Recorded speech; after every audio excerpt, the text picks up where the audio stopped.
Micah, what is ozone? Yeah, ozone is a gas.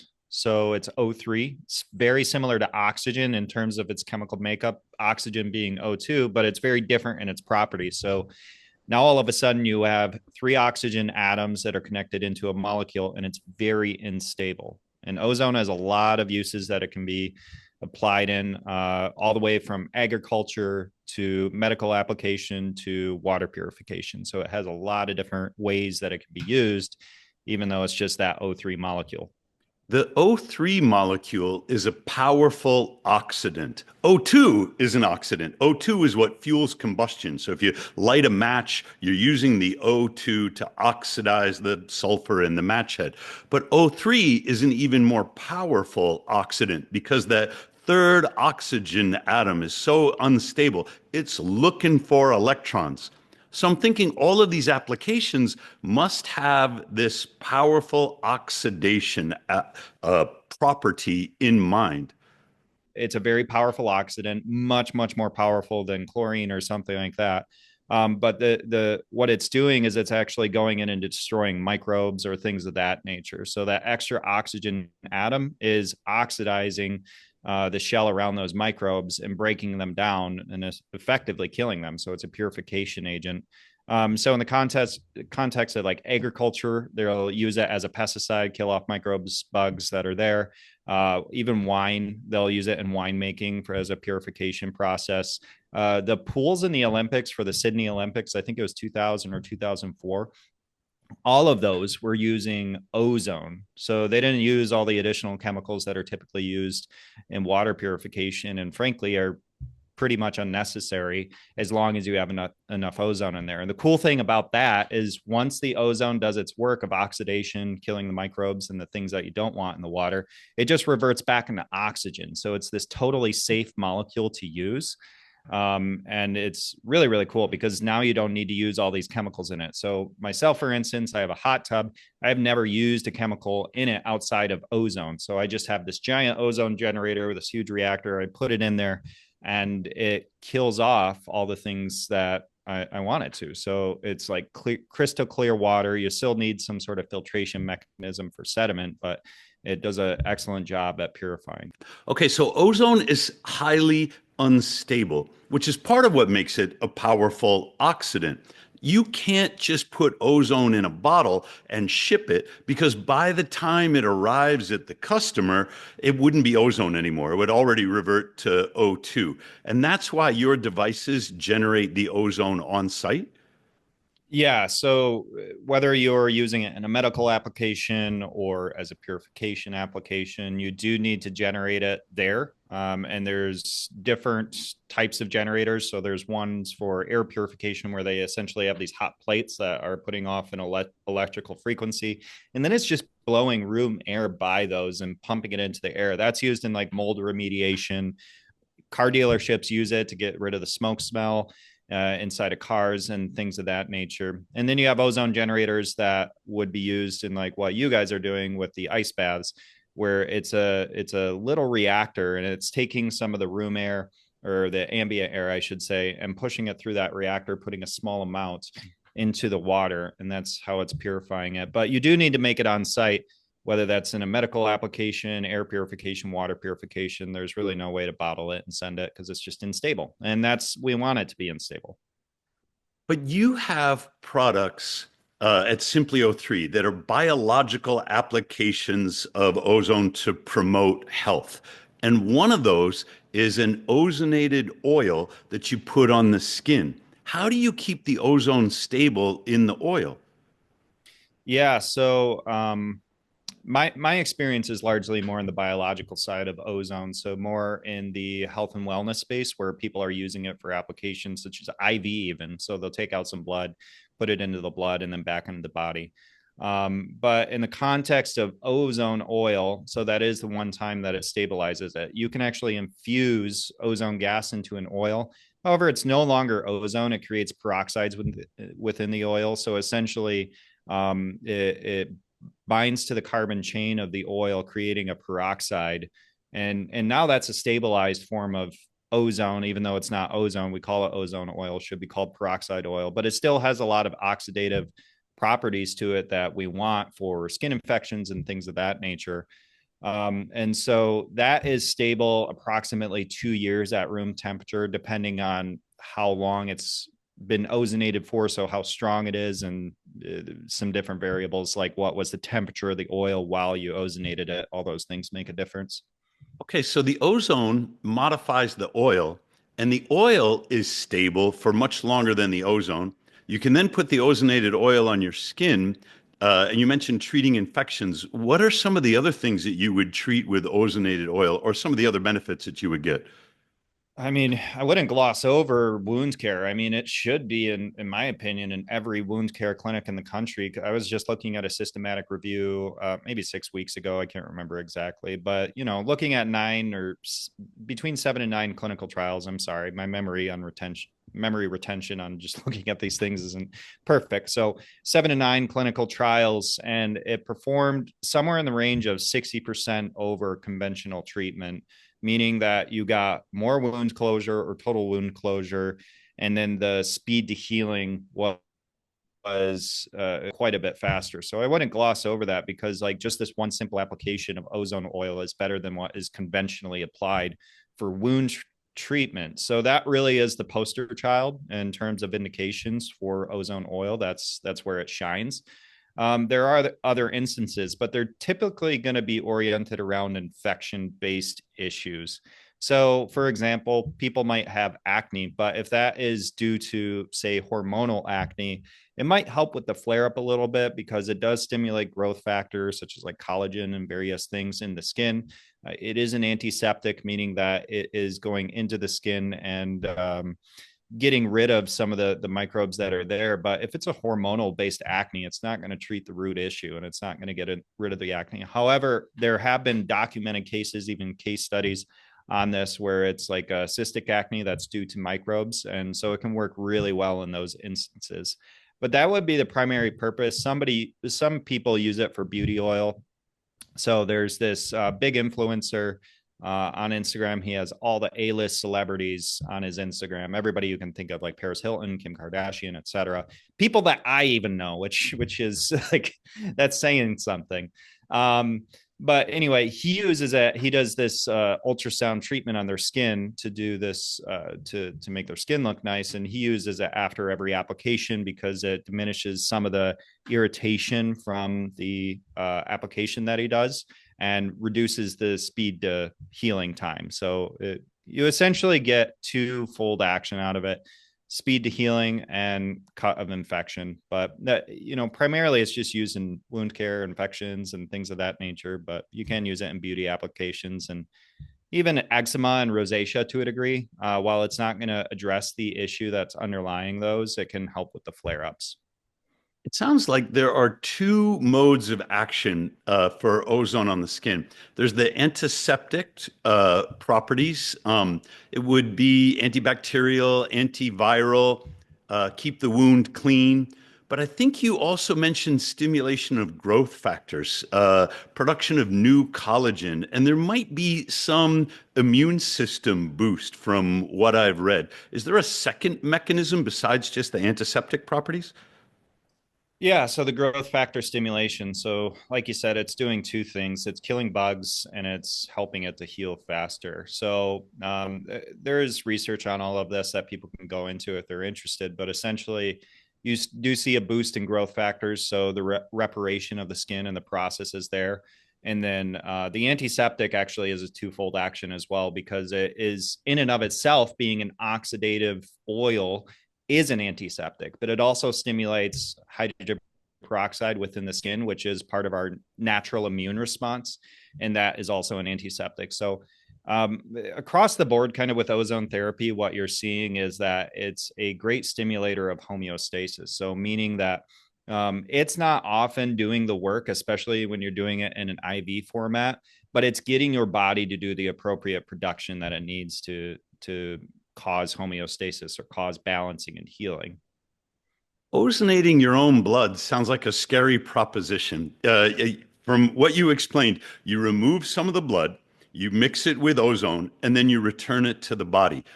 And I can't imagine that the purpose of the ozone is really to disinfect the blood. But maybe that's what's going on. How does it work when it's inside the body rather than on the skin?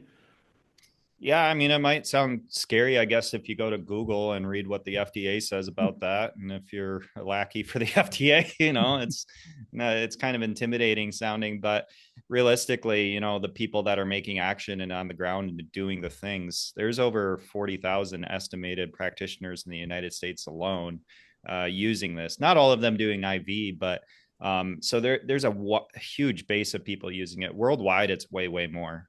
So we don't exactly know how many physicians are out there using ozone as a medical application, but there's a lot. So anyway, as far as IVs, you can go into a clinic and you can get a treatment with ozone, and that's useful for a lot of different things: athletic performance, chronic infections, autoimmune disorders.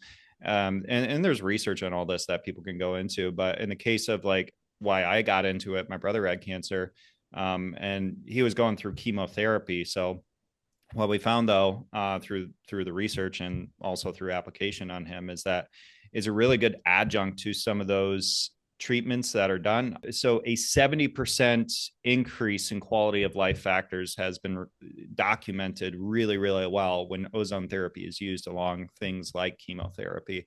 And so what you're seeing is this cell protective mechanism where you're using an oxidant to get an antioxidant response. But the cool part is it's not an antioxidant supplementation. It's your own body producing those antioxidants to protect the cells. And then what you end up getting from that is a great improvement in quality of life metrics over people that are not using it when they're doing things like chemotherapy. And so sleep is better, energy is better, just everything across the board seems to be better. Like that's huge. Like if that thing alone was applied just for, let's say we don't get rid of chemotherapy, but people decide to do it. If that thing alone was applied for patients undergoing that, you would see a huge improvement across the board. Same thing with hyperbaric oxygen. It's just, not identical, but similar properties to it in the sense that you're getting that cell protective mechanism. Anyway, it's applied a lot of different ways. And so what they're doing though, is they're pulling out some blood. They're mixing it with the ozone that is stimulating a mild acute oxidative stress in the blood, but it's different from chronic oxidative stress. Chronic oxidative stress you don't want. But what happens when you do that is you get that huge antioxidant response, which you end up actually counteracting chronic oxidative stress because now you're actually fighting it with antioxidants.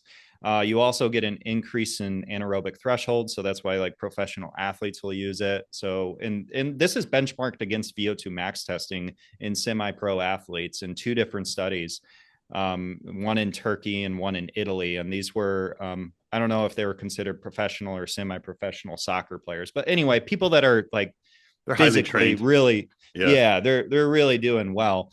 And they have VO2 max studies where, they're testing VO2 max to identify what is the VO2 max of the player. And if you've done VO2 max before, you know that you put the mask on and then you just run as long as you can. And they gradually increase the speed.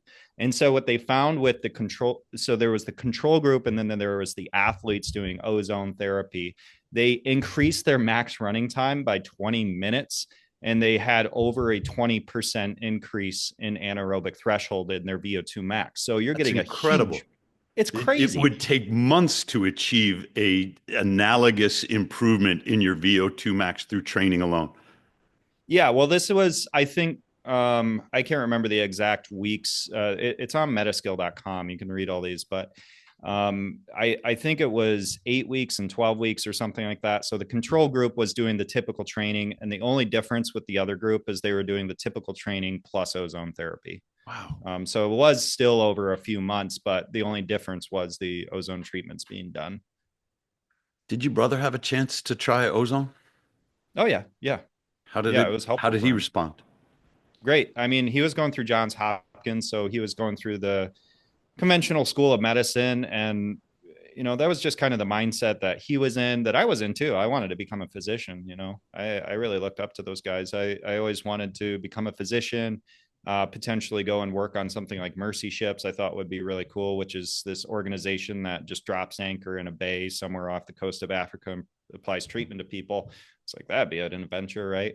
But anyway, it was helpful for him. So we got into this because I was going through nursing school, just curious of what would be helpful for Matt. So as you're going through that, you're just talking to people and what they're doing and all that kind of stuff. And so there was a guy at church that he had a hyperbaric oxygen chamber that was a hard shell, so it got up to 3 atmospheres and all the things. And he recommended Matt try hyperbaric oxygen as he was going through the treatments at Johns Hopkins. And so he was doing hyperbaric oxygen, started doing it on a daily basis, and just marked improvement in terms of critical thinking processes, which he had lost a lot going through a lot of different open brain surgeries. His personality started to change pretty severely, lost a lot of his critical thinking processes. And so you're just looking for a way to help. And we found with hyperbaric oxygen, it was really helpful for him because he's sleeping better, has more energy, able to eat better. Critical thinking processes seem to be better, all those things. So then we talked to the physicians at Johns Hopkins about it, and they kind of treated it as like, oh, that's cool. You're doing that placebo over there. We're going to do some real work here. So please stay out of our way. And that was, not, I'm paraphrasing obviously, and that was the sentiment, but it really opened up your mind. Myself wanting to be a physician. It's like, oh, these guys don't care. Like, this is the one thing that was like hugely helpful to him, and they don't really seem to care. So then you start to think about, well, are there other things out there that might be helpful for Matt? And so ozone was one of those things. It's a real long story and all these different forks in the road, and pretty serendipitous, but yeah, ozone was also a benefit to him. It's counterintuitive. You got the FDA out there saying that there is no medical application for ozone therapy whatsoever. But that's not just the FDA. You've also got in the popular consciousness, when I was a kid, ozone was a dirty word. It meant smog. It meant pollution. It was something you were supposed to avoid in your inner city air. And then it turned out that we had an ozone hole in the stratosphere. I can understand why the public is confused when they're getting a message from the FDA, they're getting a message from the EPA, and then they're getting a message from NOAA or NASA about a deficit of ozone in the upper atmosphere. Can you sort out these confusing mixed messages for us?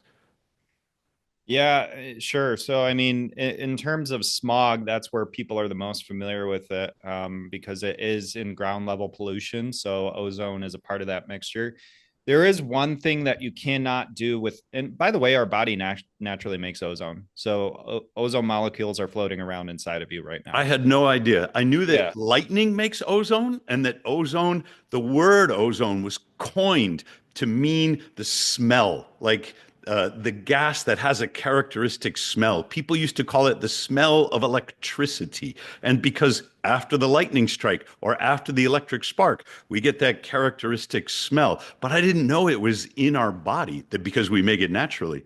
It's a more recent notation that was made, and I can't remember the journal that published on it, but there is a publication there. I know I've written on it in metaskill.com. It's been a couple of years now, but I think it was around 2016 that was documented, somewhere in that time frame. With ground level pollution, there's ozone within that mixture, and it's well documented that you can't breathe ozone. There is a reason for that, but we're talking about apples and oranges here. Like, nobody that's a proponent of ozone therapy recommends you breathe ozone.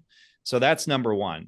Number two, the reason that you cannot breathe ozone is because you don't have an antioxidant defense system in your lungs, which you do in your skin, you do in your blood, and you do pretty much everywhere else in your body. The reason you don't have it in your lungs is because you're breathing what? You're breathing oxygen that you need to be able to utilize. So if you had a bunch of antioxidants in there that was quenching the oxygen wouldn't be making it into your system very well.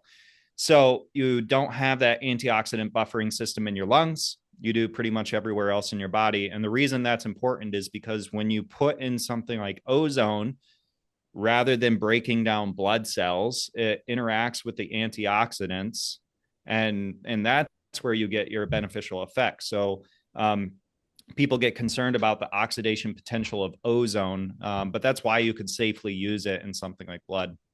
Literally the only place you can't put it is into the lungs, and pretty much everywhere else, if you have the right dose, right application, you can put it there. I used your ozone generator with a limb bag, and I put it on my arm and I've secured it, and then I'm pumping ozone through the limb bag so that I can get the ozone gas on my skin. And when I did that, I could smell ozone in the air. Should I be concerned? So you can smell, it's one of the most detectable molecules by smell. So that's one thing to be aware of. You're going to smell it far before it reaches any sort of hazard.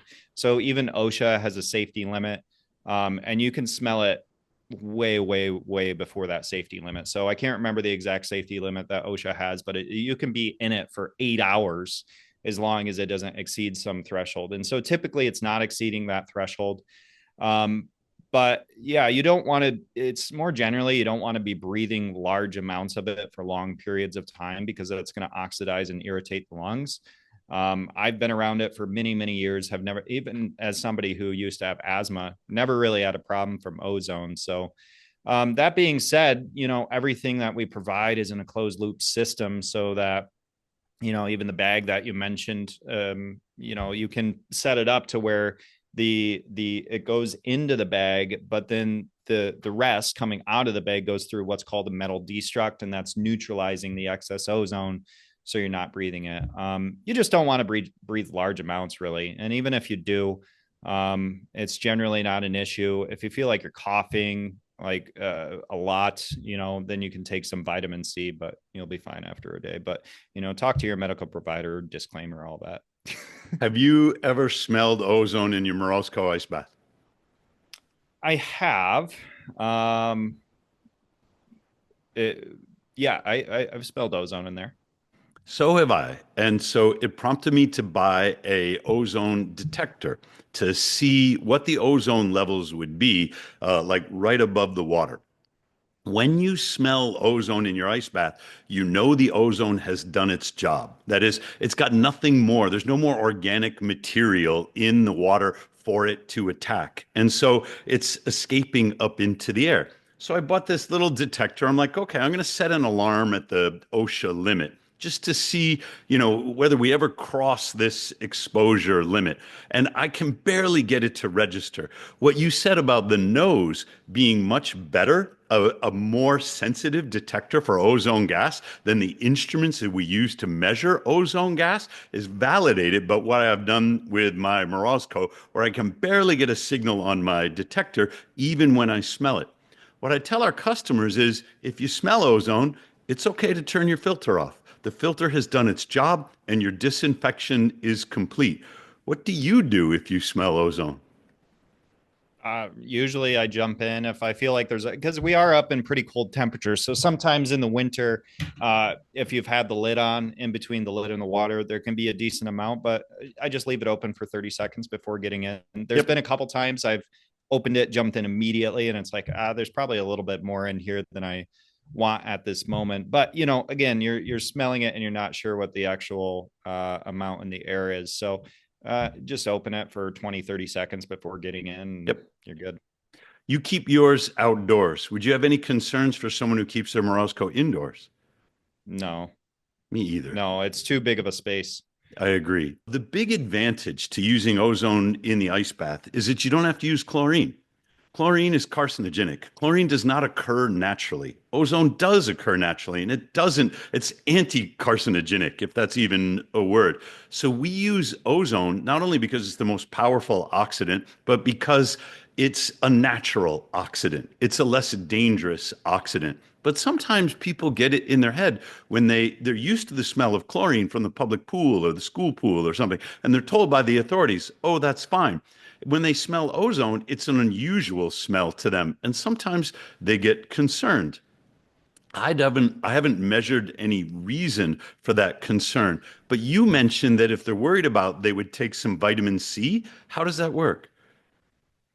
Yeah, I mean, that's what clinicians typically apply is just some vitamin C, some antioxidant to help with because essentially when you get a high dose of ozone, you're exceeding the antioxidant threshold and you're starting to get into like if you over exercise. So I think it makes sense to frame this up in terms of the dosage. So things that you do, such as sauna, ice baths, exercise, those are all dose dependent therapeutics, right? So you want to exercise. You don't want to exercise 15 hours a day because what would that do?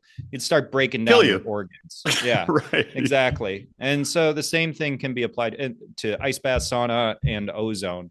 And so it is a dose dependent intervention, but essentially if you get too large of a dose, and I'm not sure that this has been validated necessarily, but this is what most clinicians do is they start to apply antioxidants to help combat some of the oxidative stress. So overdoing it essentially. Oxidative stress gets a bad rep. It sounds like a terrible thing. Thomas DeLauer just posted a video. He says he doesn't do his cold plunging anymore, at least not as much because of the oxidative stress. You're pointing out that this classic hormetic dose response curve applies. If you have no oxidative stress, you have no metabolic health because you're not exercising. You're not doing anything to stimulate mitophagy or mitobiogenesis to rejuvenate your mitochondria. A little bit can go a long way by stimulating your body's natural antioxidant response. And too much is overdoing it.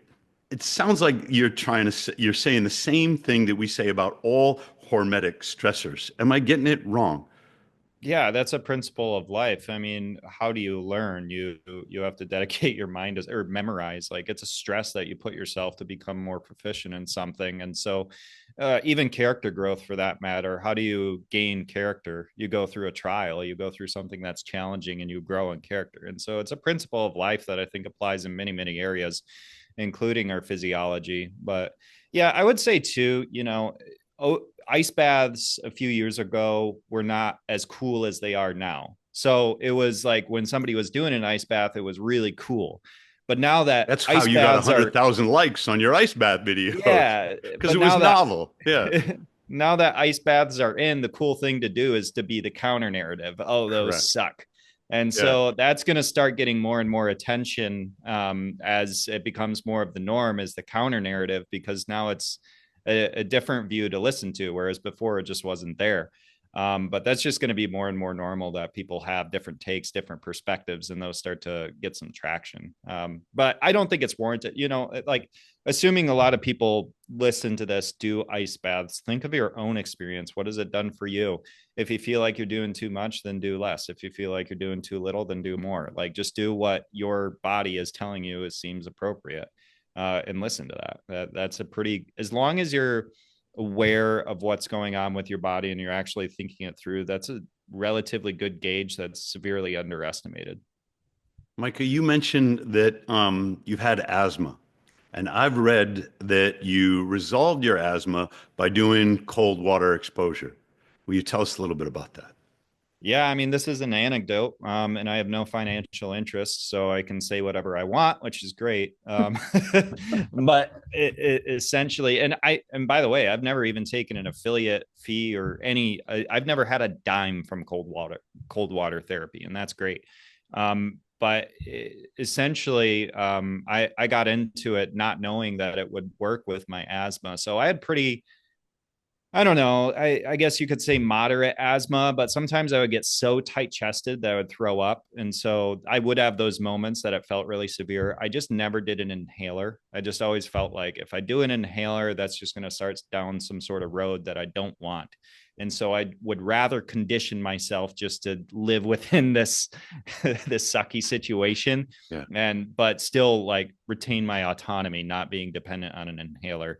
And that turned out to be the right decision because the steroids are terrible. Yep. But anyway, so I got into ice baths because I was out with my family in Washington, and there's this canal that comes in from the ocean, but it's not freezing cold. It's just like cool. But nonetheless, all the family was out there. I jump into the water, and I remember somebody talking to me, and I couldn't breathe because my lungs had just constricted up, and I was like, like trying to get words out, couldn't talk. And really I was just embarrassed. Cause it's like, I was a pretty fit guy, all that kind of stuff. And like this, like 65-degree water just takes me out to where like I can't breathe and it's really uncomfortable. And now I have to like go lick my wounds, so to speak. And so I was kind of embarrassed by that. But my thought process was like, hey, can I get to the place where I can jump into the colder water, not even thinking down to ice bath temperatures, but 60, 65 degrees, and my lungs don't constrict up, thereby making them stronger, hopefully more resilient in another area of cold. And so I started to do cold tap water baths, cold showers, and I would notice that my breathing was actually getting better. I graduated into doing some of the cold streams from mountain runoff, which is snow melts and all that kind of stuff. And my breathing kept on getting better. Over the course of, I don't know how long, maybe 6 weeks to 2 months, it was like, hey, I'm really not having the issues of tight chestedness that I was, or breathing issues, or even when I would run, I would wheeze. And so what I noticed and this was quite a while ago, this was like 7, 8 years ago. I didn't think of like ice baths as this cool thing. I thought it was like psychopaths that did polar plunges for fundraisers, right? I can't say you're wrong. Yeah, I was like, I didn't even think of it as having any sort of medical benefit or any sort of therapeutic kind of benefit. I was just doing it to myself because, I have some weird thing about punishing myself to become stronger, right? And that's perhaps the athletic side, but that was really my only thought process. But what I found from that was like this gold mine of, wow, this really alleviated my asthma. And coming to get to know you more and all the other benefits of brown fat and thermogenesis and the mitochondrial improvements that you get, really started to construct the narrative of what I had already been experiencing for many years. So I started to post about some of my experiences just on social media. It's just me in my backyard doing my thing. And I had maybe a couple hundred messages and comments of people being like, oh, it helped with my asthma too. And I was like, that's interesting, but that being said, it does seem that some people, it doesn't help in the case of asthma. And I don't know what the difference maker is. I don't know asthma very well. Like I said, I never did an inhaler. I didn't really care to go to a physician about it because I was tolerating life okay. So I never really looked into it. And so I'm just a guy out there jumping in cold water, and it happened to help with me. But I don't really know what the mechanism is. Maybe you have some light on that I don't, but. Not yet. I got to go to the library. It may be that asthma has multiple origins. It may be that there is an autoimmune aspect to some asthma that is modulated by the cold therapy. And that's the hypothesis that I want to track down in the library. I don't know like the mechanisms or the standard of care for asthma. I do know that it can be life-threatening, and that's where maybe a steroid inhaler would help. In that one instance, you did something different. You had an adverse reaction to mild cold. And instead of saying, oh, I can't do cold, asthma is a contraindication for anything under 70-degree water, you adopted on your own something called stress inoculation. That is gradually exposing yourself to the stress, whether it's a phobia or whether it's a physiological reaction to the stress that initiates the adverse reaction, to inure yourself to it so that you're no longer vulnerable to it. Was this a gradual process for you? Yeah, it was, because I started off with just cold tap water baths and cold showers. And then, like I said, that snow melt water, that's something else, because you Yeah. got a rushing river and you got the water's maybe 38, but coupled with how fast the water is running by, you get no thermal shield, no coverage. And so, yeah, I did gradually go up to that. But then when I met you guys at the biohacking conference, I remember being really excited because I didn't know about ice bath companies and the thing. It's just like when I got the chance, I would go and jump in these cold rivers or cold whatever, or do the cold showers at home. So I was really excited. I remember, I can't remember who it was that I was talking to. What's her name? Last name, it starts with the W. Anyway, Um, yeah, I had done it a couple times. I was like, this is incredible. I love this ice bath. It like is had a really good experience, really good people walking you through it, all that kind of stuff. And she's like, I was like, I want to do it on the day before I leave. And I'm like, well, I can hold it open till like 7 a.m. or something. And so I was like, I made sure to wake up early so that I could go and do this ice bath before you guys took off. And then I got caught up with, I think it was Brian Johnson with the red light saunas. But anyway, then I remember being like, oh shoot, I need to get over there. So I was like sprinting to get to the thing just so I could get my 5 minutes in your guys' ice bath because I loved it. But yeah, it's been really, really good improvement to my life. Not just because I enjoy the experience of it, but because it gives me obviously I can breathe so much better. That's the biggest thing. But then all the other things of becoming more adaptable, learning how to breathe. So like I can go out in 25-degree weather now where there's like some snow on the ground, just have a sweatshirt on. And now I know how to breathe to keep my body warm. And I live in Michigan, so that's actually really convenient for me. I can stay out in cold temperatures for a really long time. Got rid of like cold hands, cold feet. That was kind of a perennial thing for me, especially in the cold months. Exercise, it's also great doing it right before because previous to this, it was kind of like you would get these hit or miss days where it'd be like, I feel really good today. Now that feeling is much, much more consistent. So been a big addition to my life for sure. You pre-cool your exercise? Yeah, of course. I mean, I learned that. I think, well, I mean, one, going into those cold rivers is you're up in the mountains, so you're doing some exercise before and after. Yep. So I started to get acclimated to the ideal already. But yeah, I think you introduced me to that concept of doing an ice bath before exercise. And then, I just started doing it and it felt really, really good. Me So too.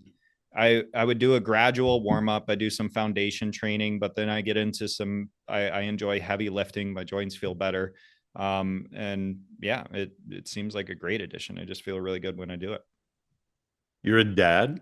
I've seen your kids in the videos that you post. You got like 8 inches of snow on your Morozko, and you sweep that off the lid, and then you get in. And then sometimes your kids are coming up and they're curious and they'll put their hands in there. Have they ever been in the ice bath? Oh yeah, all of them except for actually the youngest one may have at this point now too. So the youngest is 3, the oldest is 9, and I've had it for I don't know 4 years now, somewhere in that time frame, but maybe 3. I can't remember exactly, but yeah, they Addison, Isaac, and Wesley, the 3 older ones, have very intentionally, and I never asked them to get in. I never told them that they need to do it. Good. I would just do it every single day for a while. I don't do it daily anymore. I do it like 2 to 5 times a week, depending on the week. That's also factors of convenience, traveling, and that kind of thing. But anyway, they would just see me doing it, and then they would ask, "Can I go in?" And I go, "Sure." It's really cold. Nonetheless, they want to go in, and they enjoy doing it too. It's a fun thing for them to get into. So Addison has done it quite a lot, as well as Isaac, and then Wesley jumps in here and there. So That's fun. What's next for SimplyO3? what's next for SimplyO3? Well, the big thing are you talking more on the spectrum of ozone therapy or internally what we're doing as a company and how we're kind of developing? I'm so curious, but about the business side. But I'm an engineer. I'm always interested in what's the next technology, what's the next product that will be coming out. What should we be watching for? The new application of ozone. So if there's something like that, you would be sating my curiosity. Well, for better or worse, pharma has taken a little bit of an interest, so we'll see how they bastardize it. So they're trying to turn the ozone oil into this was accidentally initiated by us. I had these vendors that I'm partnered with that are out of Spain, and they work with the ozone oil and whatnot. And we did a tour of the biopharma crescent, and now they're trying to get research done on extracting and doing nano encapsulation of the peroxide for vaccines. So they're going to bastardize its name most likely. but so there's some work being done on that front, and that also includes, like, now I guess the DoD is looking into doing some research with it for clothing or something odd, for chemical warfare and weird stuff like that. So there's that side of it that I don't like, and then more on the industry side, as far as like what is needed in the market. There's new products that are needed that just make it easier, faster, more intuitive. And so having a machine, it's pretty easy right now. I mean, you hit the on button and you set your oxygen, but you need to know what to set your oxygen to. So like, you need to set it to either 1/2 or 1/4. You need to know what the difference between those are. But it would be nice for people to have a machine where you don't have to do that. You just select, like, hey, I want ear insufflation, which is when you put it into the ears. So you select that on the machine and then do like medium dose, and then it just automatically dispenses it. So, it's not really a big novel improvement in the way that it's used. I think the more novel improvements are going to be in the ozone oils, because the gas form, like, you have this really big range of where there's like EBU, which is super high dose, and then you have minor autochemotherapy, which is super low dose, and everything in between. And while you can modify the equipment to make those processes easier, you're not necessarily going to change the game, so to speak, in terms of what the therapy is doing. And so I don't see, like, I see adoption making a bigger difference than the products in terms of the concepts, and actually looking at the literature and not just keyboard warrioring. Hey, there's no evidence. It's like, you didn't even go to Google Scholar for 2 minutes. Like, there's systematic reviews, there's clinical trials. There are, I think, over 20 countries that have approved it for medical usage to date, and they're not just random countries out there. I mean, it's like Italy and Spain and France and like some of these other countries, Germany. So they're good countries anyway. Yeah, I think on the ozone oil side, that's where you'll see more novelty. So, for example, the ozonated oil capsules, you can take those for stomach infections such as Helicobacter pylori. But that causes ulcers. Yeah, and it's really, really good. But what about the lower gut, the lower intestines? Because you have all that How do you even stomach reach acid. it? Yeah. So doing some micro encapsulation, we have a new product that we're doing. And so I think what you'll find, though, is there'll be more and more therapeutics that are developed based off the ozone oils. Like, even I was saying with what pharma wants to do, which is turn it into a nano encapsulated biological. Could you potentially do that for joint regenerative therapies, rather than throwing it into a vaccine? And but yeah, so I think that's where development will be, because ozone as a gas just has the inherent limitations of being a machine. Yeah, we're just trying to push the forefront in terms of making the current usage of it easier, but we're not determining what the clinical output is so much. We're just basically the liaison between the market and the scientific bodies that are determining what the protocols are. So there are scientific bodies that do that. There is the American Academy of Ozone Therapy. There's the International Scientific Committee of Ozone Therapy. There's the World Federation of Ozone Therapy. So there are different committees that are doing this. And so we are, in a lot of ways, just a liaison, providing and making all of those things easier. This has been really helpful, Micah. Thanks for spending the time with me. Yeah, absolutely. Thank you, Tom. Appreciate it.